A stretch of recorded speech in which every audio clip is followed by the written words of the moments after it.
So I want to welcome everybody to this discussion of duties for chairing and moderating LPSC sessions. I'm Walter Kiefer. I'm now interim director at LPI.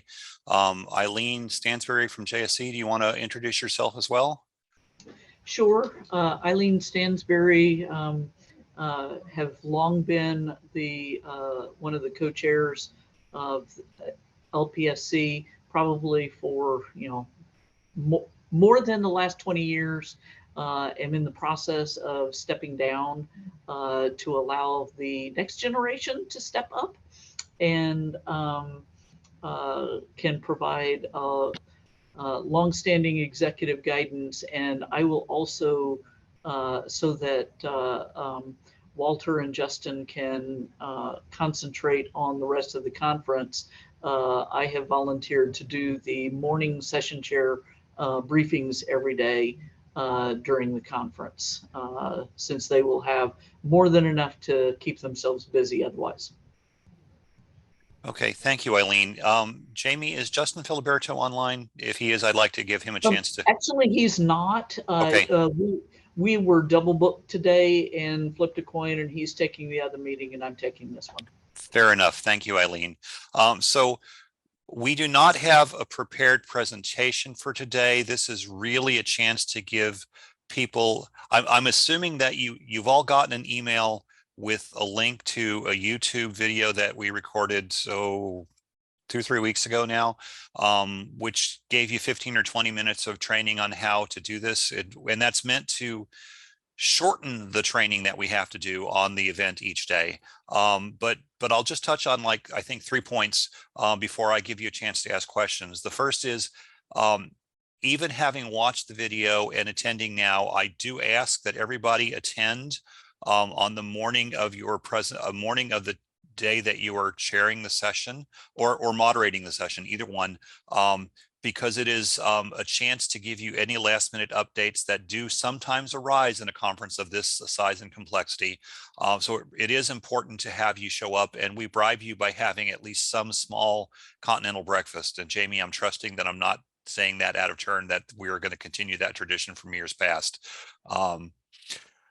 Second thing I want to say is that I want to emphasize only one point from the training video, which is that we are using Q&A style or panel style Q&A, which seems to, in the last couple of years, improve the overall quality of discussion after presentations, but it does make it a little bit more incumbent upon the chairs to make sure that all of the speakers are involved in the Q&A.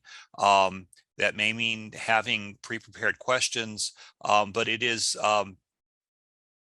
not fun for people who are up on the stage for the Q&A panel and having nothing coming their direction. So I'm going to ask you to all please be mindful of making sure that all of the speakers are involved in the Q&A in some way. And the last thing I will say before turning it over to questions is thank you. Thank you very much for your willingness to be chairs and moderators, because you are the face of the conference to most attendees.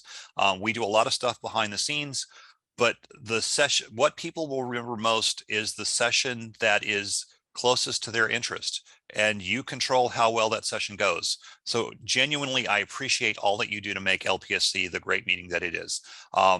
And with that, I'm going to give people a chance to ask questions. You can activate your camera, or we can raise hands, and Jamie can probably moderate that in terms of seeing how the questions are coming in. But this is your meeting. Ask Eileen and I what you need to know.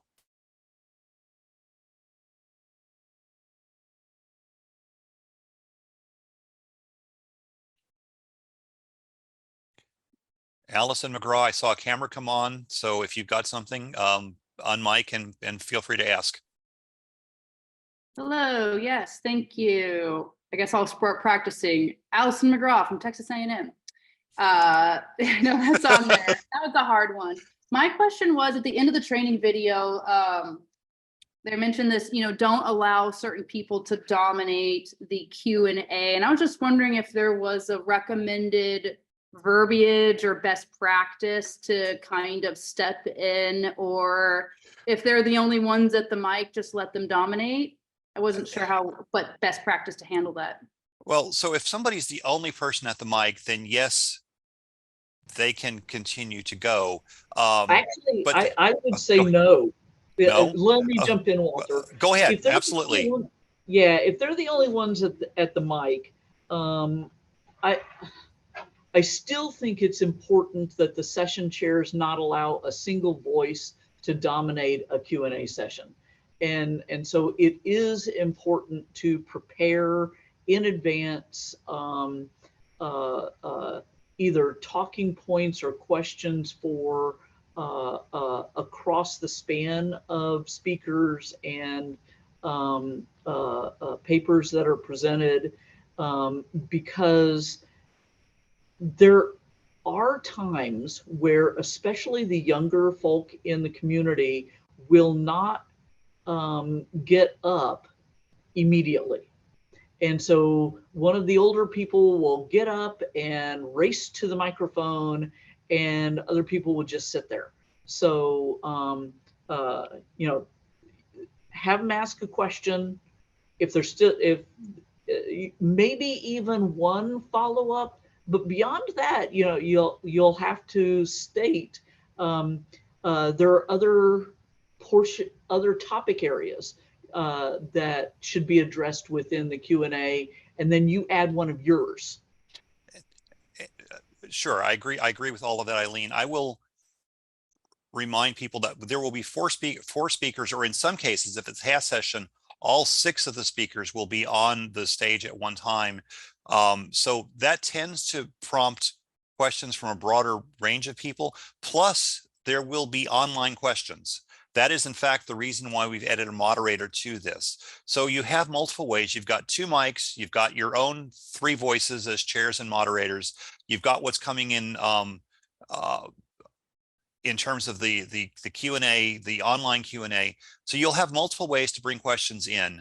But yeah, generally speaking, I think, I mean, if there is no other question and you're getting down to the end, then maybe it's okay. I think early on, there's usually going to, in my experience, there's usually enough different ways people are trying to get questions in that you don't want to do that. And yes, Eileen's right. If somebody gets to the mic before everybody else, they get their turn, but they don't get to keep talking, because we've all seen that happen and it's no fun.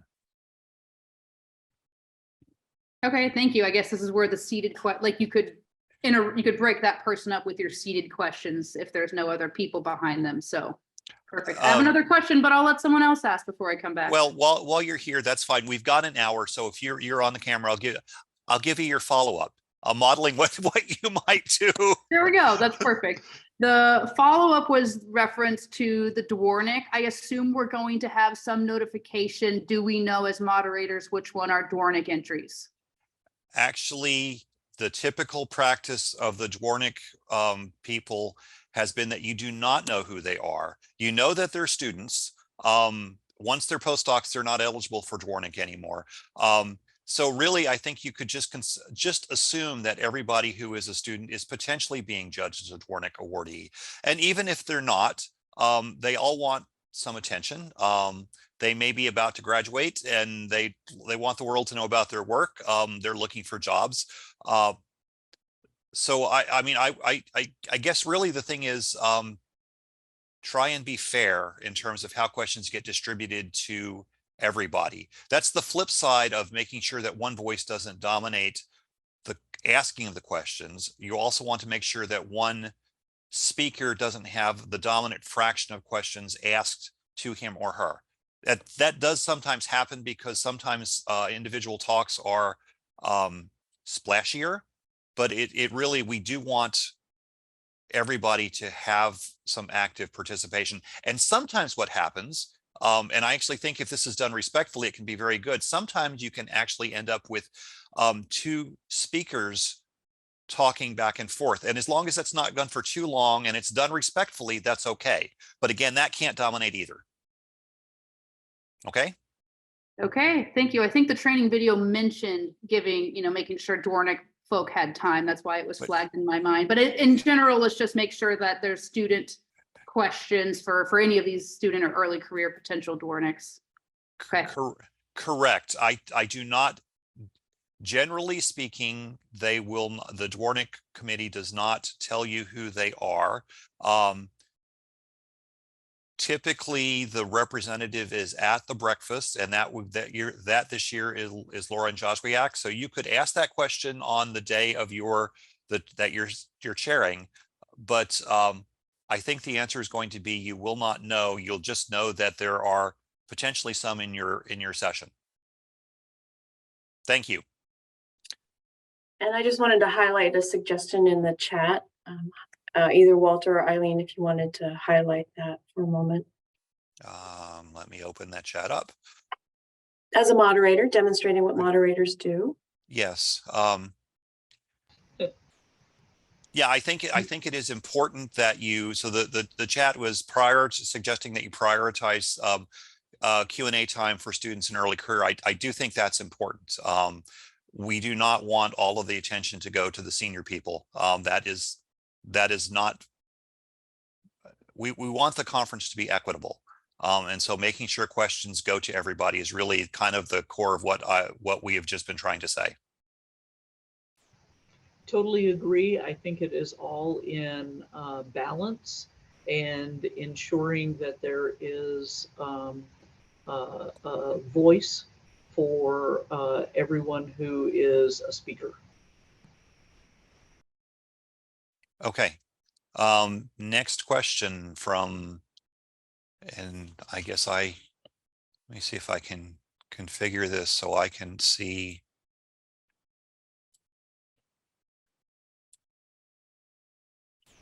So I don't actually see a hand up.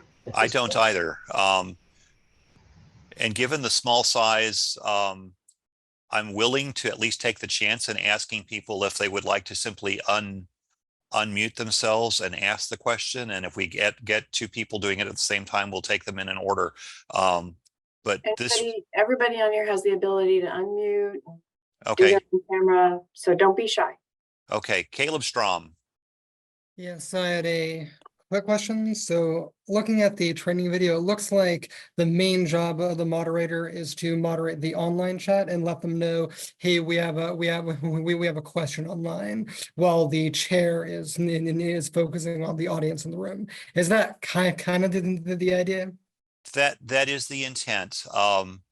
We figured out fairly quickly once we were doing this in hybrid format that because we had more ways coming in, we needed somebody else to help. And so if you're a moderator and in the room, then you can simply be talking to whatever chair is in the room, or you will at least have a if you're moderating and you're not in the room, but you're doing that virtually, you at least have a private chat that you can be chatting with the chairs that are in the room.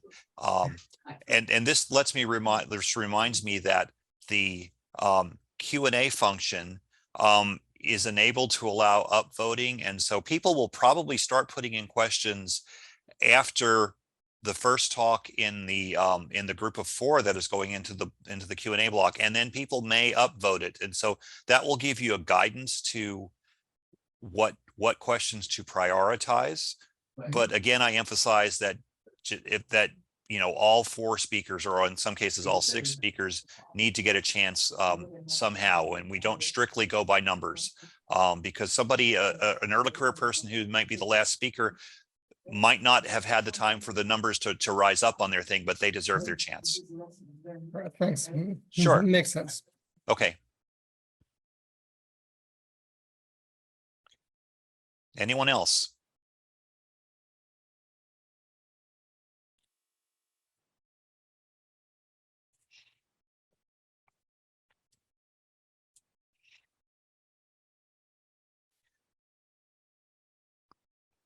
Don't be shy.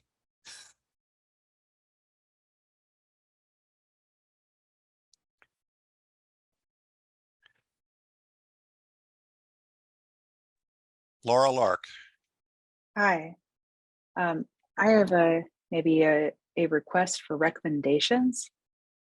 So I remember Monday morning last year being pretty challenging.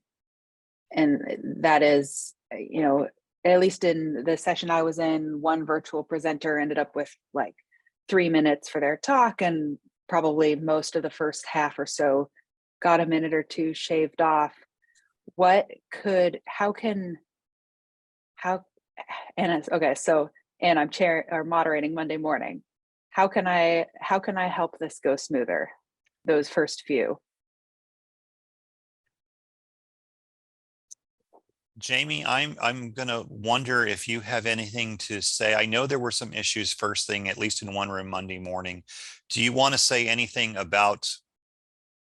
Typically, I know that our AV people are very good at getting things back together. Do you want to say something, Jamie, that's related to that aspect of the question? I'm sorry, could you repeat that part of the question, Laura? I did get distracted for just a moment. I apologize. No problem. I understand. I was remembering last year, and not as a criticism, as I was also trying to help with, anyway, I was also moderating a Monday morning session last year. So like, it was all of us, right? Mm. But I was remembering that there were a lot of technical difficulties that led to a lot of difficulties for the speakers, because there was a delay, at least a short one for most of the talks, and in some cases a really substantial one.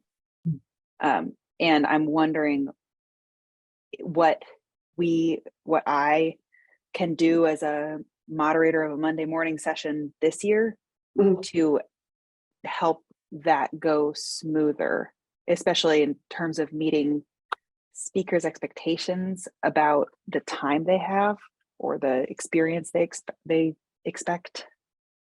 I'm not really sure that there is a lot you can do. I know Monday mornings can just be, they're Monday mornings, right? I don't know that there is anything really that the session chairs can do to make that go more smoothly. We practice with all of the AV techs. I do know that most of, not all, but most of the AV techs who will be at the conference this year are, they have been there before. So that should help. The setup, the AV setup is the same. There aren't any changes from what we have done the last 2 years. So that should help. Not knowing exactly what the problems were that you experienced, it's hard for me to provide really specific guidance for you. So I really don't know how to help you answer that one, except to go with the flow. That's not the best answer, I know. But I know that it can be a little bit difficult for everybody to get into the groove. It's just try to help everybody, be as calm as possible if it's really challenging. I know I walk the hall that Monday morning during all those sessions and try to hit every single room and make sure everything is going as smoothly as possible. And I'll have 2 other AV experts from the LPI with me, so I'm not by myself. And we'll try to solve as many problems as we can so that you aren't trying to solve those, as well as trying to help presenters. And we're just going to have to do the best that we can. Okay, thank you, Jamie. Laura, does that help? Thank you. Okay. Anyone else? And, activate your camera. That's probably the best clue we're getting right now, that you're interested in asking a question. Okay, well, I'm giving people another 30 seconds to think about whether they've got anything else. I have one other observation I'd like to make in terms of going with the flow, and that is we do require, like most conferences do these days, we do require people to submit their slides in advance. That is done because because the meeting staff at LPI needs time to make sure that all of the talks get put in the right meeting rooms. And so we occasionally get somebody who comes in and says, "Oh, but I'm the only one on Friday. You should be able to fix me." And we can't encourage people to be coming in late. So you may end up, it's rare, but there were 3 or 4 examples last year where somebody did not get their slides in on time. they are still allowed to give a presentation. There will be a title slide for them, and they can stand up and they can show their speaking skills by describing what their results are, and they can point to results in the abstract, for instance. We will encourage anybody who doesn't submit slides to go ahead and do that. We do not allow people to stand up and have visual aids in the front because you can't see them virtually. And we have a substantial virtual community attending this. So,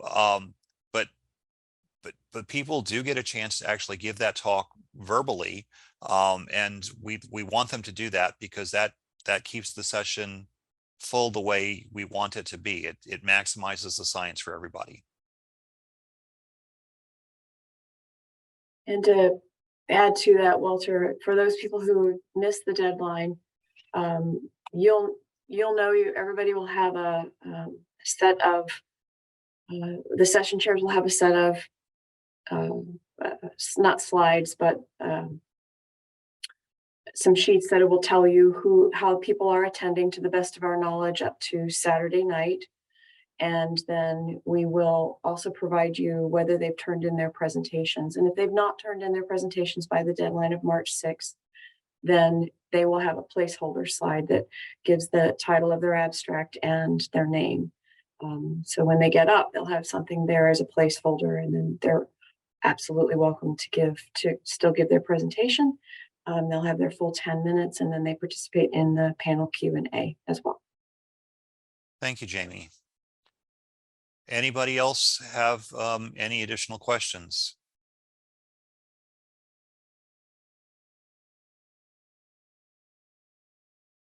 Allison?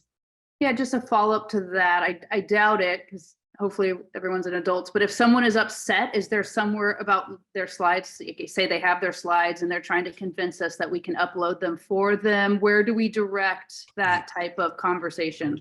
The answer is you can't upload them for them. It's just not possible. I can take that one, Walter, too. Okay, go ahead. Yes, absolutely, Jamie.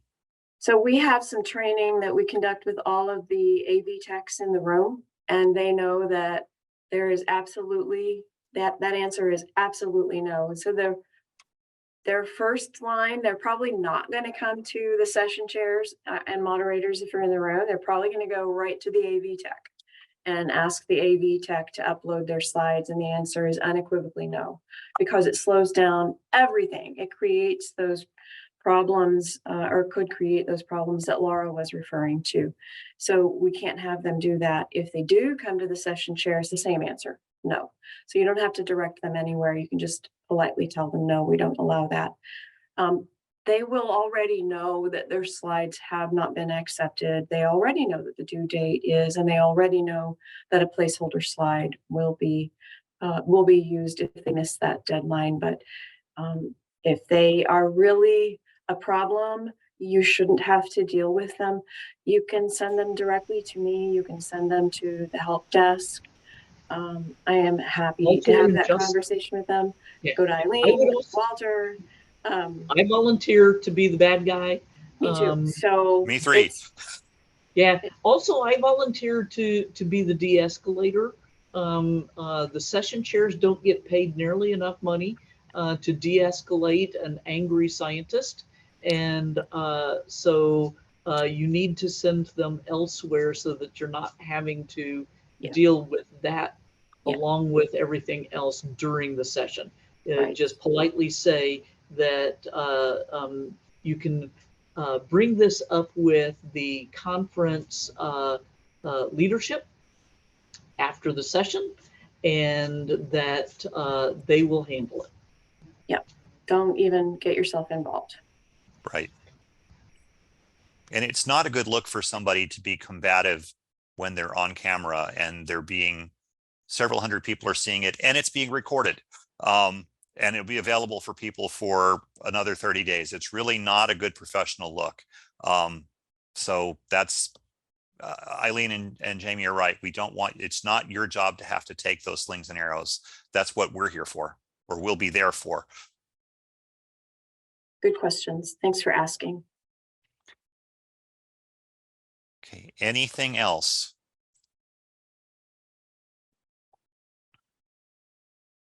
I don't see anything else in Okay. chat either, Walter. Okay, I'm gonna go with going once, going twice, sold. Thank you, everybody, for your time today. Thank you for your time listening to the video. Thank you for your time at the meeting and making LPSC the great conference that it always is. I really appreciate your assistance. And have a good afternoon. We'll see you in a week or so. Bye. Safe travels. Bye.